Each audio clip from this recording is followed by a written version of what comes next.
Hello friends, welcome back. ഇതെന്താ ഇങ്ങനൊരു video ഒന്നായിരിക്കും അല്ലേ? എപ്പോഴും ഞാൻ ഇരുന്നിട്ടല്ലേ വീഡിയോ ചെയ്യുന്നത്. അപ്പോൾ ഒരു ബോറാണ് എപ്പോഴും ഇങ്ങനെ ഇരുന്നിട്ട് വീഡിയോ ചെയ്യുന്നത്. അപ്പം ഞാൻ വിചാരിച്ചേ ഞാനേ ഫുഡ് കഴിക്കാൻ പോവാ. അത് കാലത്തെ ഭക്ഷണം, ബ്രേക്ക്ഫാസ്റ്റ് കഴിക്കാൻ പോവാ. സമയം എത്രയാണെന്നറിയോ? 12:30 മണിയാവാൻ പോകുന്നു. അപ്പോൾ മറന്നുപോയി സത്യം പറഞ്ഞാൽ ഇന്ന് ബ്രേക്ക്ഫാസ്റ്റ് കഴിക്കാൻ. അതിന് കാരണമുണ്ട് കേട്ടോ, വിശന്നില്ല. ഞാൻ എന്നും ഞങ്ങൾ കാലത്ത് എന്ത് ചെയ്യുമെന്ന് വെച്ചാൽ എണീറ്റ് ഉടനെ വെള്ളം കുടിക്കുമല്ലോ. നമ്മളെല്ലാവരും വെള്ളം കുടിക്കുന്നത് നല്ലതാണ് കേട്ടോ. 2 ഗ്ലാസ് വെള്ളം കുടിക്കും. അത് കഴിഞ്ഞ് പിന്നെ ഒരു 5-6 ബദാം കഴിക്കാറുണ്ട്. അപ്പം തന്നെയല്ല, കുറച്ച് കഴിഞ്ഞിട്ട് ഇരുന്നിട്ട് പറയും. 5-6 ബദാം കഴിക്കാറുണ്ട് കേട്ടോ. അപ്പോൾ അതും കഴിഞ്ഞ് പിന്നെ ഒരു പൗഡർ ഉണ്ടാക്കി വെച്ചിട്ടുണ്ട്, പ്രോട്ടീൻ പൗഡർ. അതിൽ എള്ള്, പിന്നെ നിലക്കടല, പിന്നെന്താ ഉള്ളത്, എള്ളുണ്ട്, നിലക്കടലയുണ്ട്, പിന്നെ ഇത് കാഷ്യൂനട്ട് ഉണ്ട്. പിന്നെ ഉള്ളത് എന്താണ്, ഇതൊക്കെ വറുത്തിട്ട് മറന്നു പോവാട്ടോ, സോറി. പെട്ടെന്ന് പറയുമ്പോഴേ, ഞാനിത് പ്രതീക്ഷിച്ചൊരു വീഡിയോ അല്ല, പെട്ടെന്ന് ചെയ്യാമെന്ന് വെച്ചിട്ടാണ്. അതുകൊണ്ടാണ് വീട്ടിലിടുന്ന ഡ്രസ്സാണ് ഞാൻ ഇട്ടിരിക്കുന്നത്, നിങ്ങൾ കാണുന്നില്ലേ. അപ്പം എള്ളുണ്ട്, നിലക്കടലയുണ്ട്, പിന്നെ കാഷ്യൂനട്ട് ഉണ്ട്, പിന്നെ അതിൽ കുറച്ച് ഉലുവയിടും. യൂട്യൂബിൽ കണ്ടിട്ട് തന്നെയാണ് കേട്ടോ അങ്ങനെയൊരു സംഭവം. അത് കുറച്ച് ഒരു ഏകദേശം 1 വർഷത്തോളമായിട്ട് ഞങ്ങൾ സ്ഥിരം കാലത്ത് 1 ടേബിൾ സ്പൂൺ കഴിക്കും. അത് കഴിക്കും. പിന്നെ ഒരു 5-6 ബദാം കഴിക്കും. പിന്നെ ഉണക്കമുന്തിരി കുറച്ച്, ഒരു 6-7 ഉണക്കമുന്തിരി, ഒരു 10 ഉണക്കമുന്തിരി. അത് എണ്ണീട്ടൊന്നുമല്ല എടുക്കുക, അങ്ങനെ എടുത്ത് അത് കഴിക്കും. അത് തലേ ദിവസം വെള്ളത്തിലിട്ട് വെച്ചിട്ടൊന്നുമല്ല, ബദാം വെള്ളത്തിലിട്ട് വെക്കാറുണ്ട്, ഉണക്കമുന്തിരി വെള്ളത്തിലിട്ട് വെക്കാറില്ല കേട്ടോ. അത് എന്ത് ചെയ്യും, അപ്പം തന്നെ എടുത്ത് നല്ല ചൂടുവെള്ളത്തിൽ മഞ്ഞൾപ്പൊടിയൊക്കെ ഇട്ട് കഴുകിയിട്ട് അങ്ങനെ കഴിക്കുക. അങ്ങനെ എടുത്ത് കഴിക്കാറില്ല. ഇപ്പം എല്ലാത്തിലും പ്രിസർവേറ്റീവ്സ് അങ്ങനെയൊക്കെ വരുന്നതല്ലേ, അതുകൊണ്ട്. അപ്പോൾ അതൊക്കെ കഴിച്ചു. അത് കഴിച്ച് കഴിഞ്ഞിട്ട് കുറച്ച് ഗ്യാപ്പ് ഇട്ടിട്ട് എന്ത് ചെയ്തു എന്നറിയൂ, നല്ല സ്ട്രോങ് ആയിട്ട് ഒരു കോഫി കുടിച്ചു. നല്ല സ്ട്രോങ് ആയിട്ട് വെള്ളം കുറച്ച് നല്ല കട്ടിയോട് കൂടിയിട്ടൊരു കോഫി കുടിച്ചു. വിശപ്പേ ഇല്ല. പിന്നെ എനിക്ക് ഒരുപാട് തുണി വാഷ് ചെയ്യാനുണ്ടായിരുന്നു കേട്ടോ. എന്താണെന്ന് വെച്ചാൽ ഇന്നലെയല്ല, ഇന്നലെയാണ് വന്നത്. അമ്പലത്തിലൊക്കെ പോയി വന്ന ഒരുപാട് ഡ്രസ്സൊക്കെ കഴുകാനുണ്ടായിരുന്നു. അപ്പോൾ അതൊക്കെ കഴുകി സെറ്റിലാക്കി, വീടൊക്കെ വൃത്തിയാക്കി. ഇതിൻ്റെ കാര്യം ഓർമ്മയില്ല. പിന്നെ ഞാനിങ്ങനെ ഓരോന്ന് ചിന്തിച്ച് കുറച്ച് നേരം TV കാണാമെന്ന് കരുതിയിട്ട് ഇരിക്കുമ്പോഴാണ് എൻ്റെ ഫുഡ് ഇവിടെ ഇരിക്കുന്നു. പത്തിരിയാണ് കേട്ടോ ഇന്ന് ഉണ്ടാക്കിയത്. പത്തിരിയാണ് ഉണ്ടാക്കിയത്. നിങ്ങൾക്ക് എത്ര പേർക്കറിയാം പത്തിരി? കോഴിക്കോടിൻ്റെ എന്താ പറയുക, ട്രഡീഷണൽ ആയിട്ടുള്ള ഒരു ഫുഡാണ് പത്തിരി. പത്തിരി ഇറച്ചിക്കറി കൂട്ടി കഴിക്കുന്നവരുണ്ട്, പത്തിരി കുറുമയൊക്കെ കൂട്ടിയിട്ട് കഴിക്കാം, എങ്ങനെ വേണമെങ്കിൽ കഴിക്കാം. പത്തിരി മീൻ കറിയായിട്ട്. ഇവിടെയൊക്കെ എങ്ങനെയാണെന്നറിയോ, കാലത്ത് പുട്ടിന്. ഇവിടെയൊക്കെ എന്ന് പറഞ്ഞാൽ എൻ്റെ വീഡിയോ കാണുന്നവർക്കറിയാം, എൻ്റെ വീട് എന്ന് പറഞ്ഞാൽ പാലക്കാട് തൃശ്ശൂർ ബോർഡറിലാണ്. അവിടെയൊന്നും കാലത്ത് ഇപ്പം ഉണ്ടോയെന്ന് അറിയില്ല കേട്ടോ. ഇപ്പം ന്യൂ ജനറേഷൻ എങ്ങനെയാണെന്ന് അറിയില്ല. ഞങ്ങളൊന്നും കാലത്ത് തന്നെ മീനോ ഇറച്ചിയോ അങ്ങനെയൊന്നും കൂട്ടി ബ്രേക്ക്ഫാസ്റ്റിന് കഴിക്കാറില്ല. ചെറുപയറോ കടലയോ ഇങ്ങനെയൊക്കെയുള്ള നമ്മുടെ ബ്രേക്ക്ഫാസ്റ്റാണ്. ഇവിടെയുള്ളവർക്ക് കാലത്ത് തന്നെ മീൻ കറിയും ഇറച്ചിക്കറിയും ഒക്കെ കൂട്ടി പുട്ടിൻ്റെ കൂടെയൊക്കെ കഴിക്കാൻ ഭയങ്കര ഇഷ്ടമാണ്. പുട്ട്, പത്തിരി ഇതൊക്കെ കഴിക്കും. ഒരിക്കലും തെറ്റു പറയില്ല കേട്ടോ. കാരണം ഇതൊരു കോസ്റ്റൽ ഏരിയ ആണ്. ഇവിടെ മീനൊക്കെ ഒരുപാട് കിട്ടുന്ന ഒരു മേഖല ആയതുകൊണ്ടായിരിക്കാം അങ്ങനെ ഒരു ശീലം വന്നത്. ടേസ്റ്റിയാണ്, പക്ഷെ കാലത്ത് തന്നെ നമുക്ക് കഴിച്ച ശീലം ഇല്ലാത്തതുകൊണ്ട് ഞാനൊന്നും കാലത്ത് അങ്ങനെ കഴിക്കുന്നത് അത്ര എനിക്കിഷ്ടമല്ല. കഴിച്ചിട്ടുണ്ട്, ഇല്ല എന്ന് പറയില്ല കേട്ടോ, കഴിക്കാറുണ്ട്. ഇവിടെ കോഴിക്കോട്ടുകാരിയായി ഇവിടെ വന്നപ്പോൾ ഇവിടുത്തെ ശീലങ്ങളുമായിട്ട് അങ്ങനെ ഇണങ്ങിച്ചേർന്നു. അപ്പം ഇന്ന് ഞാൻ കഴിക്കാൻ പോകുന്നത്, ഇന്ന് പത്തിരിയാണ് ഉണ്ടാക്കിയത്. പത്തിരിയുടെ ഞാനത് വീഡിയോ ഇട്ടിട്ടുണ്ട് എന്നാണ് എൻ്റെ ഒരു ഓർമ്മ. ഞാൻ കുറച്ച് കുക്കിംഗ് വീഡിയോസൊക്കെ ഇട്ടിട്ടുണ്ടായിരുന്നു, അതിൽ പത്തിരി ഉൾപ്പെടുത്തിയിട്ടുണ്ടായിരുന്നു കേട്ടോ. അപ്പം നിങ്ങൾക്ക് ഇഷ്ടമാണെന്നുണ്ടെങ്കിൽ പോയി കാണണം. നല്ല ടേസ്റ്റാണ്. പിന്നെ എന്താണെന്നറിയോ, ഒരുപാട് എണ്ണയോ അങ്ങനെ ഒന്നും ചേർക്കാത്തതുകൊണ്ട് ഹെൽത്തിയും കൂടിയാണ്. അരിയാണ്, അതുകൊണ്ട് ഒരുപാട് കഴിക്കരുത്. അരിപ്പൊടിയാണ്ടല്ലേ നമ്മൾ ഉണ്ടാക്കുക. അപ്പോൾ ഒരുപാട് കഴിക്കുന്നത് ഹെൽത്തി ആണെന്ന് ഞാൻ പറയില്ല. ഞാൻ ഒരു 3 എണ്ണമാണ് കാലത്ത് കഴിക്കുക, അതിലും കൂടുതൽ കഴിക്കുകയില്ല. 3 എണ്ണമാണ് എൻ്റെ കണക്ക്. അത് പൊറോട്ടയൊക്കെ ആണെങ്കിൽ 2 എണ്ണം, അതിലും കൂടുതൽ പോവുകയില്ല എന്ന് പറഞ്ഞാൽ ഇവിടുത്തെ ഭാഷയാണ് കേട്ടോ. അതിലും കൂടുതൽ കഴിക്കാനേ പറ്റില്ല, അതാണ് അർത്ഥം. പോവുകയില്ല എന്ന് പറഞ്ഞത്. പിന്നെന്താണ്, അതിന് ഞാൻ ഉണ്ടാക്കിയ കറി എന്താണെന്നറിയോ, ഒരു തമിഴ്നാട് റെസിപ്പാണ്. അതായത് റെസിപ്പ് എന്ന് പറയുമോ, റിസൈപ്പ് എന്ന് പറയുമോ, റെസിപ്പി എന്നും പറയുമോ, എങ്ങനെ വേണമെങ്കിൽ പറയാം. ഒരു തമിഴ്നാട് റെസിപ്പിയാണ്. അതാണ് പറയാൻ സുഖമല്ലേ. തമിഴ്നാട് റെസിപ്പിയാണ് അത്. കാരക്കുഴമ്പ് എന്ന് പറയും. നിങ്ങൾക്ക് എത്ര പേർക്കറിയാം കാരക്കുഴമ്പ്? ഈ സാധനം ഞാൻ ഇവിടെ എൻ്റെ ഹസ്ബൻഡിന് ഇറച്ചി മീനില്ലാതെ പറ്റില്ല കേട്ടോ. നല്ല എരിവും പുളിയുള്ള ഭക്ഷണം വേണം. പുളി ഇല്ലെങ്കിലും കുഴപ്പമില്ല, എരിവ് നിർബന്ധമാണ്. അപ്പോൾ ഇത് മണ്ഡലമാസം ആയതുകൊണ്ട് ഇറച്ചി മീനൊന്നും കഴിക്കാൻ പറ്റില്ലല്ലോ. അപ്പോൾ അതുകൊണ്ട് ഞാൻ നാക്കിന് കുറച്ച് എന്താ പറയുക, കുറച്ച് ചൊടി വേണം എന്നൊക്കെ പറയും ഞങ്ങളുടെ നാട്ടിൽ. നാക്കിന് കുറച്ച് എരിവൊക്കെ ഉള്ള കറി എന്തൊക്കെ ഉണ്ടാക്കാം. സാമ്പാറാണെങ്കിൽ ഒരു പരിധി ഉണ്ട് അല്ലേ എരിവൊക്കെ ഇടുന്നതിന്. പിന്നെ ഉണ്ടാക്കാൻ പറ്റുന്നത് അവിയലാണ്. അതിൽ എരിവ് ഇടുന്നതിന് അതിനും ലിമിറ്റ് ഉണ്ട്. പിന്നെ മീൻ കറിയുടെ ഒരു എരിവൊന്നും ഇട്ടിട്ട് ഒരു പച്ചക്കറി ഉണ്ടാക്കുക എന്ന് പറയുന്നത് നമ്മുടെ സാധാരണ റെസിപ്പികളിൽ സാധ്യമല്ല. ഉണ്ടാവും, മസാലക്കറിയൊക്കെ ഉണ്ടാക്കിയാൽ അതിലും ഉണ്ടൊരു ലിമിറ്റേഷൻ. കൂടിക്കഴിഞ്ഞാൽ നമുക്ക് പറ്റില്ല. ഏത് കറിയിലും കൂടിക്കഴിഞ്ഞാൽ പറ്റില്ല കേട്ടോ. പക്ഷെ ഇതെന്ന് പറയുന്നത് എരിവും പുളിയും സമാസമം നിന്ന് അത്യാവശ്യം നല്ല എരിവുള്ള നല്ല പുളിയും, പറയുമ്പോൾ തന്നെ വായിൽ വെള്ളം വരുന്നു കേട്ടോ. അങ്ങനെയുള്ളൊരു കോമ്പിനേഷനാണ്. അപ്പോൾ ഇത് എന്താ പറയുക, ഒരു തമിഴ്നാടൻ റെസിപ്പിയാണ്. നല്ല ടേസ്റ്റാണ് കഴിക്കാൻ.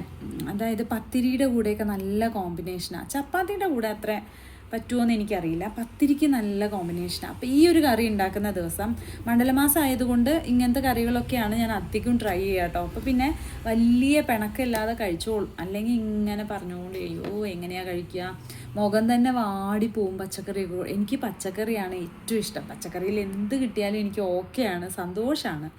അപ്പോൾ ഈ കറിയാണെങ്കിൽ നല്ല തൃപ്തിയിൽ ഫുഡ് കഴിച്ചോളും. ഇന്ന് കാലത്ത് പത്തിരി ഭയങ്കര ഇൻട്രസ്റ്റായിട്ട് പത്തിരിയും കഴിച്ച് പോയതാണ്. അപ്പോൾ ഇത് കാണുമ്പോൾ നമുക്കൊരു സന്തോഷമാണ്.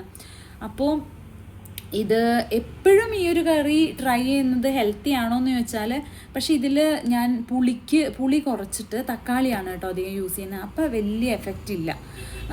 വാളംപുളി നമ്മൾ അധികം യൂസ് ചെയ്യുന്നത് നല്ലതല്ല. അധികമായാലും അമൃതും വിഷം. അത് എരിവായാലും പുളിയായാലും. പക്ഷെ ഇങ്ങനെ കഴിക്കണം എന്നുള്ളവർക്ക് വേറെ എന്ത് ചെയ്യും, അപ്പം ഞാൻ തക്കാളി കൂടുതലിടും, പുളിയുടെ അളവ് കുറയ്ക്കും. അങ്ങനെയാണ് ഉണ്ടാക്കിയത്. ഇനി അധികം പ്രസംഗിക്കുന്നില്ല കേട്ടോ. നിങ്ങൾക്ക് ആർക്കെങ്കിലും ഇതിൻ്റെ റെസിപ്പി വേണം എന്നുണ്ടെങ്കിൽ നിങ്ങൾ കമൻറ്റ് ചെയ്താൽ ഈ കറി വയ്ക്കുന്നത് ഞാൻ എന്താ പറയുക വീഡിയോ ആയിട്ട് ഇടാം കേട്ടോ. നല്ല ടേസ്റ്റാണ്, അടിപൊളിയാണ്. എനിക്ക് ഭയങ്കര ഇഷ്ടമാണ്. കാണിക്കാം കേട്ടോ. ഈസിയുടെ റിമോട്ടാണ്. അപ്പോൾ പത്തിരിയാണ് ഇന്നത്തെ ഫുഡ്. കാണുന്നുണ്ടോ നിങ്ങൾക്ക്? ഇതാണ് കണ്ടോ, അരിയിലുണ്ടാക്കുന്നതാണ്. നൈസായിട്ട് നല്ല ടേസ്റ്റ്. എനിക്കിഷ്ടമാണിത്. എന്ന് പറഞ്ഞാൽ അധികം അധികമല്ല, എണ്ണയെ നമ്മളിതിൽ യൂസ് ചെയ്യുന്നില്ല കുഴയ്ക്കുന്ന ടൈമിലൊന്നും. അപ്പോൾ അതുകൊണ്ട് ഹെൽത്തിയാണ്. അധികം കഴിക്കരുത്, ഒരുപാടായാൽ ശരിയാവില്ല. ഷുഗറൊക്കെ ഉള്ളവർക്ക് ഷുഗർ വരാനുള്ള ചാൻസും ഉണ്ട്. ഇതാണ് നമ്മുടെ താരം. നിങ്ങൾ കണ്ടോ, ഇതാണ് കാരക്കുഴമ്പ് കേട്ടോ. എങ്ങനെ ഞാൻ കാണിക്കും സുഹൃത്തുക്കളെ, നോക്കൂ. ഇതാണ് കാരക്കുഴമ്പ്. തുറന്നപ്പോൾ തന്നെ നല്ല മണമാണേ. എങ്ങനെയാണ് ഞാൻ കാണിക്കുക ഈശ്വര, എങ്ങനെ ഞാൻ കാണിക്കും? ദേ കണ്ടോ, നിങ്ങൾ കാണുന്നുണ്ടോ? ഇതാണ് കാരക്കുഴമ്പ്. ഇതിൽ ഞാൻ ഇട്ടിരിക്കുന്നത് മുരിങ്ങക്കായ ഉണ്ട്, വഴുതനങ്ങയുണ്ട്. ഇത് രണ്ടുമാണ് ഇതിൻ്റെ വെജിറ്റബിൾസ് എന്ന് പറഞ്ഞിട്ട് ഇതിലിട്ടിരിക്കുന്നത്. മുരിങ്ങക്കായയും വഴുതനങ്ങയാണ് കേട്ടോ. ഞങ്ങളുടെ അവിടെ വഴുതനങ്ങ എന്ന് തന്നെ പറയും. വഴുതന എന്ന് മാത്രം, ഇവിടെയൊക്കെ വഴുതന എന്നാണ് പറയും. ഞങ്ങളുടെ അവിടെ വഴുതനങ്ങ, കുമ്പളങ്ങ, മത്തങ്ങ, അതൊക്കെ പിന്നെ അങ്ങനെ തന്നെ ആവൂലേ പറയണ്ടാവുക. പക്ഷെ ഇവിടെ മത്തങ്ങയ്ക്ക് എന്താ പറയുകയെന്നറിയോ? മത്തങ്ങ എന്ന് പറയില്ല. കുമ്പളങ്ങയ്ക്ക് എന്താ പറയുകയെന്നറിയോ? ഇളവൻ. കുമ്പളങ്ങ എന്ന് പറയില്ല. അതുകൊണ്ടാണ് ഞാൻ അങ്ങനെ പറഞ്ഞത്. അപ്പോൾ ഇതാണ് കാരക്കുഴമ്പ്. നിങ്ങൾക്ക് കാണുന്നുണ്ടോ? ഞാൻ കാണിച്ചത് ഓക്കെയാണോ? കണ്ടോ, നല്ല സ്മെല്ലാണ് കേട്ടോ, നല്ല ടേസ്റ്റിയാണ്. എനിക്ക് ഭയങ്കര ഇഷ്ടമാണ് കാരക്കുഴമ്പ്. എനിക്ക് മാത്രമല്ല ഹസ്ബൻഡിനും ഭയങ്കര ഇഷ്ടമാണ്. അപ്പോൾ ഇതിൽ ഞാൻ പറഞ്ഞല്ലോ മുരിങ്ങക്കായും പിന്നെ വഴുതന. അയ്യോ, ഒഴിക്കുമ്പോൾ തന്നെ നല്ല സ്മെല്ല്. ഞാൻ വെറുതെ തള്ളുകയല്ല കേട്ടോ, നല്ല ടേസ്റ്റാണ്. നിങ്ങളൊന്ന് ട്രൈ ചെയ്ത് നോക്കണേ, അതാണ് എൻ്റെ ആഗ്രഹം. ഞാൻ ഇതിൻ്റെ റെസിപ്പി വേണ്ടവർ എനിക്ക് കമൻറ്റ് ചെയ്ത് കഴിഞ്ഞാൽ ഞാൻ റെസിപ്പി ഇടുന്നതായിരിക്കും. കണ്ടോ. അപ്പോൾ ഇത് കഴിക്കാൻ എടുക്കുമ്പോൾ ഞാൻ വിചാരിച്ചു എന്താ പറയുക, കറിവേപ്പില കളയരുത് എന്നാണ്. പക്ഷേ ഞാൻ കറിവേപ്പില ചില ടൈമിൽ 1, 2, 3 എണ്ണമൊക്കെ കഴിക്കും. എല്ലാം കൂടി കഴിക്കാനാവില്ലല്ലോ. അതുകൊണ്ട് വഴുതനങ്ങ, മുരിങ്ങക്കായ ഉണ്ട്. വഴുതനങ്ങ അങ്ങനെ ഇടുകയല്ല കേട്ടോ ചെയ്യാം. വഴുതന അങ്ങനെ ഇട്ട് കഴിഞ്ഞാൽ വെണ്ടയൊക്കെ ഒരു കൊഴുപ്പുണ്ടാവില്ലേ, അപ്പോൾ എന്ത് ചെയ്യുമെന്നറിയോ, എണ്ണയിൽ വറുത്തിട്ടാണ് ഇടുക. അപ്പോൾ നിങ്ങൾ വേണ്ടവർ കമൻറ്റ് ചെയ്താൽ ഈ കറിയുടെ റെസിപ്പി ഞാൻ ഇടാം. പത്തിരിയുടെ റെസിപ്പി ഞാൻ ഇട്ടിട്ടുണ്ട് വീഡിയോയിൽ. നിങ്ങൾ സമയം ഉണ്ടെന്നുണ്ടെങ്കിൽ അത് പോയി കാണണം കേട്ടോ, നല്ല ടേസ്റ്റാണ്. പിന്നെ ഈ ഒരു കറി നമുക്ക് തേങ്ങ അരച്ചും വെക്കാം, തേങ്ങ അരയ്ക്കാതെയും വെക്കാം. ഞാൻ ഇന്ന് വെച്ചിട്ടുള്ളത് കുറച്ച് തേങ്ങ അരച്ചു, കാരണം എനിക്ക് കാലത്തേക്കും ഇതെടുക്കണം. ഇതുള്ള ദിവസം കാലത്തും ഉച്ചയ്ക്കൊക്കെ ഇത് തന്നെയാണ് കറി. അപ്പോൾ 2 നേരം വേണം എന്നുള്ളതുകൊണ്ട് കുറച്ച് തേങ്ങ അരച്ചു. കഴിക്കട്ടെ.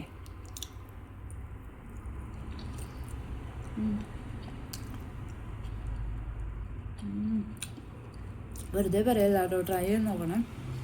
നിങ്ങളെ കാണിച്ച് കൊതിപ്പിച്ച് കഴിക്കല്ല കേട്ടോ, സോറി, അങ്ങനെ വിചാരിക്കരുത്. അപ്പോൾ ഞാൻ കറിവേപ്പിലൊക്കെ ഇവിടെ സൈഡിൽ തന്നെയാണ് കേട്ടോ, വലിയ പ്ലേറ്റ് ആയതുകൊണ്ട് ഇവിടെ സൈഡിൽ തന്നെ വയ്ക്കും. അപ്പോൾ എന്താ പറയുക, അത്യാവശ്യം നല്ല എരിവും പുളിയും കറക്റ്റായിട്ടാണ്. പുളി അധികം ഇട്ടില്ല, ഞാൻ പറഞ്ഞല്ലോ തക്കാളിയാണ് അധികം യൂസ് ചെയ്തത്, അതുകൊണ്ട് കുത്തുന്ന പുളിയും ഇല്ല, നല്ല ടേസ്റ്റ് ഉണ്ട്. അപ്പോൾ ഞാനിത് കഴിക്കട്ടെ. ഞാൻ എന്തായാലും ഞാൻ ഈ കറി എന്ത് ചെയ്യുമെന്നറിയോ, വെറുതെ എടുത്തൊക്കെ കഴിയും, നല്ല ടേസ്റ്റാണ്. അപ്പോൾ ബായ്. ഈ സമയത്താണ് കഴിക്കണേന്ന് പറഞ്ഞാൽ എനിക്ക് ചീത്ത കേൾക്കും. അപ്പോൾ അതുകൊണ്ട് അയ്യോ എൻ്റെ ചാനൽ സബ്സ്ക്രൈബ് ചെയ്തിട്ടുണ്ട്, ഈ വീഡിയോ അവിടെ എത്തില്ലേ, എന്ത് ചെയ്യോ ചോദിച്ചാൽ പറയാം, വിശന്നില്ല അതുകൊണ്ടാണ് ലേറ്റായെന്ന്. അപ്പോൾ ഇന്ന് ഞാൻ ലീവല്ല, ഷോപ്പിലേക്ക് പോകണം. കുറേ വാഷ് ചെയ്യാനൊക്കെ ഉള്ളതുകൊണ്ട് എന്നോട് പറഞ്ഞു വാഷിങ്ങൊക്കെ കഴിഞ്ഞിട്ട് മെല്ലെ വന്നാൽ മതി എന്ന് പറഞ്ഞു. അതുകൊണ്ട് ഞാനിന്ന് കുറച്ച് നേരം ഇവിടെ വാഷിങ്ങൊക്കെ കഴിഞ്ഞ് ക്ലീനിങ്ങൊക്കെ കഴിഞ്ഞ് കുറച്ച് ഫ്രീ ആയിട്ടിരിക്കുകയാണ്. ഇനി റെഡി ആയിട്ട് ഷോപ്പിലേക്ക് പോകണം.